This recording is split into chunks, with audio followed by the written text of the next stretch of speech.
IPL 39వ మ్యాచ్లో CSK మరి LSC జట్లు తలపడబోతున్నాయి. అంటే ఈ మ్యాచ్ అయితే ఈ రోజు చెన్నై చెపాక్ స్టేడియం వేదిక ఆడబోతున్నారు. సో ప్రీవియస్ గా 3 రోజుల క్రితమే ఈ రెండు జట్ల మధ్యలో లక్నో వేదిక మ్యాచ్ చూసాం. అండ్ ఆ మ్యాచ్ లో లక్నో వాళ్ళు గెలిచారు. దీంతో సిఎస్కే టీం ఈ రోజు చెన్నై చెపాక్ వేదిక లక్నో మీద రివెంజ్ తీసుకోవాలని చూస్తారు. అయితే ఈ మ్యాచ్ లో ఆడే ఇరు జట్ల ప్లేయర్స్ మధ్య ఉన్న టాప్ ఇంట్రెస్టింగ్ బ్యాటిల్స్ గురించి ఈ వీడియోలో తెలుసుకుందాం. Number 5 Quinton de Kock versus Deepak Chahar. ఇదైతే పాపులర్ ఉన్న ఒక ఎగ్జైటింగ్ బ్యాటిల్. మెయిన్లీ గత మ్యాచ్లో క్వింటన్ డీకాక్ హాఫ్ సెంచరీ కొట్టి కేఎల్ రాహుల్కు చాలా మంచి సపోర్ట్ అందించాడు. సో డీకాక్ లాంటి ప్లేయర్ని ఎంత త్వరగా వచ్చేస్తే అంత మంచిదే. అండ్ ఈ చేయడానికి సిఎస్కే టీం దగ్గర ఉన్న best weapon Deepak Chahar. So last మ్యాచ్లో అయితే దీపక్ చహర్ పవర్ ప్లేలో డీకాక్ను అవుట్ చేయలేకపోయాడు. బట్ ఓవరాల్గా చూసుకుంటే మాత్రం వీళ్ళిద్దరి మధ్య చాలా మంచి బ్యాటిల్ నడిచింది. ఎస్పెషల్లీ డీకాక్ ఒక లెఫ్ట్ హ్యాండ్ బ్యాట్స్మెన్ కావడం, అలాగే దీపక్ చహర్ ఒక రైట్ ఆర్మ్ పేస్ బౌలర్ కావడం ఈ బ్యాట్ను చాలా ఉత్కంఠభరితంగా మార్చే విషయం. సో ఇప్పటివరకైతే వీళ్ళిద్దరు T20 ఫార్మాట్లో మొత్తం 16 ఇన్నింగ్స్లో తలపడ్డారు. అండ్ ఈ 16 ఇన్నింగ్స్లో 117 బాల్స్ ఫేస్ చేసిన డీకాక్ 141 పరుగులు కొట్టాడు. సో యావరేజ్ పరంగా చూసుకుంటే చాలా మంచి రికార్డ్ కనిపిస్తుంది. బట్ స్ట్రైక్ రేట్ పరంగా చూసుకుంటే క్లియర్గా డీకాక్ చహర్ బౌలింగ్ ఆడేందుకు ఇబ్బంది పడ్డాడు. చూడాలి మరి మ్యాచ్ పవర్ ప్లేలో వీళ్ళిద్దరిలో ఎవరు పైచే సాధిస్తారనేది. నెంబర్ 4 శివం దుబే వర్సెస్ మార్కస్ స్టోయినిస్. ఇదైతే మిడిల్ ఓవర్స్లో ఉండే ఒక ఇంట్రెస్టింగ్ బ్యాటిల్. మెయిన్లీ లాస్ట్ మ్యాచ్లో చూసుకుంటే Marcus Stoinis out of the syllabus వచ్చి దుబే వికెట్ తీశాడు. అది కూడా తను వేసిన ఫస్ట్ బాల్కే. సో దీని కనుక బ్యాక్ ఆఫ్ ది మైండ్ పెట్టుకుంటే ఖచ్చితంగా లక్నో కెప్టెన్ మరోసారి దూబేకి అగెన్స్ట్గా స్టోయినిస్ను ట్రై చేయవచ్చు. మెయిన్ లక్నో స్పిన్నర్స్ బౌలింగ్లో దూబే ఎక్కువసార్లు అవుట్ కాలేదు. దీంతో మరోసారి అతని పేస్ బౌలింగ్తోనే ట్యాకిల్ చేయాలని చూస్తారు. చూడాలి మరి ఇద్దరు ఆల్రౌండర్స్ మధ్య జరగబోయే బ్యాట్లో ఎవరు పైచే సాధిస్తారనేదే. Number 3 Nicholas Pooran versus Ravindra Jadeja.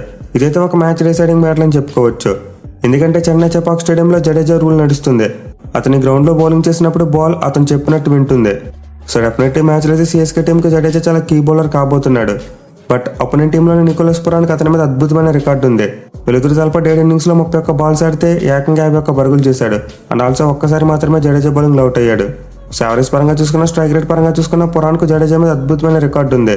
In fact Marcus Stoinis లాంటి పవర్ హిట్టర్కు కూడా జడేజా మీద 160+ స్ట్రైక్ రేట్ ఉంది. సో ఈ మ్యాచ్లో అయితే ఖచ్చితంగా జడేజాకు పురాన్ మరి స్టోయినిస్ దగ్గర నుండి ఒక పెద్ద ఛాలెంజ్ ఎదురు కాబోతుంది.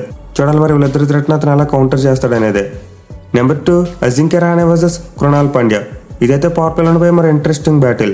మెయిన్లీ రహానే చూసుకుంటే ఈ సీజన్లో స్పిన్ బౌలింగ్ ఆడేందుకు చాలా స్ట్రగుల్ అవుతున్నాడు. ఇన్ఫాక్ట్ ప్రీవియస్గా 2 జట్ల మధ్య మ్యాచ్ జరిగినప్పుడు కూడా అతను స్పిన్నర్గా అవుట్ అయ్యాడు. అది కూడా లెఫ్ట్ ఆర్మ్ స్పిన్నర్ అయిన కృణాల్ పాండ్యా బౌలింగ్లో. సో మరోసారి అయితే స్పిన్ వికెట్ ఉండబోతుంది కాబట్టి ఖచ్చితంగా కృణాల్ పాండ్యా ఎర్లీగా బౌలింగ్కి తీసుకురావచ్చు. ఇన్ఫాక్ట్ అతనికి చూసుకుంటే రహానే మీద చాలా డామినేటింగ్ రికార్డు ఉంది. వీళ్ళిద్దరూ 10 ఇన్నింగ్స్లో తలపడితే 48 బాల్స్ వేసిన అతను కేవలం 52 పరుగులు మాత్రం ఇచ్చాడు. మోస్ట్ ఇంపార్టెంట్లీ రహానేని 4 టైమ్స్ అవుట్ చేశాడు. సో ఈ మ్యాచ్లో కూడా ఖచ్చితంగా కృణాల్ పాండ్యా మరోసారి రహానేని స్ట్రగుల్ చేసే అవకాశాలు చాలా ఎక్కువగా ఉన్నాయి. చూడాలి మరి లెఫ్ట్ ఆర్మ్ స్పిన్నర్ను రహానే ఎలా కౌంటర్ చేస్తాడనేది.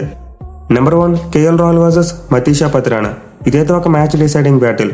మెయిన్లీ కేఎల్ రాహుల్కు చూసుకుంటే సిఎస్కే టీం మీద అద్భుతమైన రికార్డు ఉంది. అతని టీం మీద కేవలం 8 మ్యాచ్లను 4 హాఫ్ సెంచరీలు కొట్టాడు.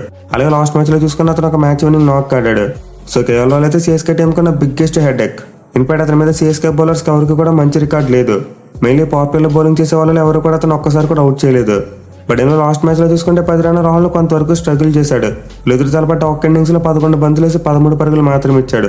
అండ్ ఆల్సో చివరిలో కేఎల్ రాహుల్ వికెట్ కూడా తీసుకున్నాడు. సో దీన్ని దృష్టిలో పెట్టుకుని మేబీ మ్యాచ్లో పతిరానాని ఎర్లీగా బౌలింగ్కి తీసుకురావచ్చు.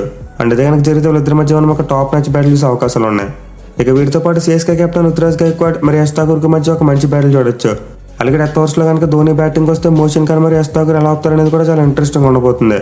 మరి మీరు ఈ మ్యాచ్లో ఈ బ్యాటిల్ కోసం మోస్ట్ ఎక్సైటింగ్గా వెయిట్ చేస్తున్నారు కింద కామెంట్ చేయండి. Thank you for watching. Have a nice day.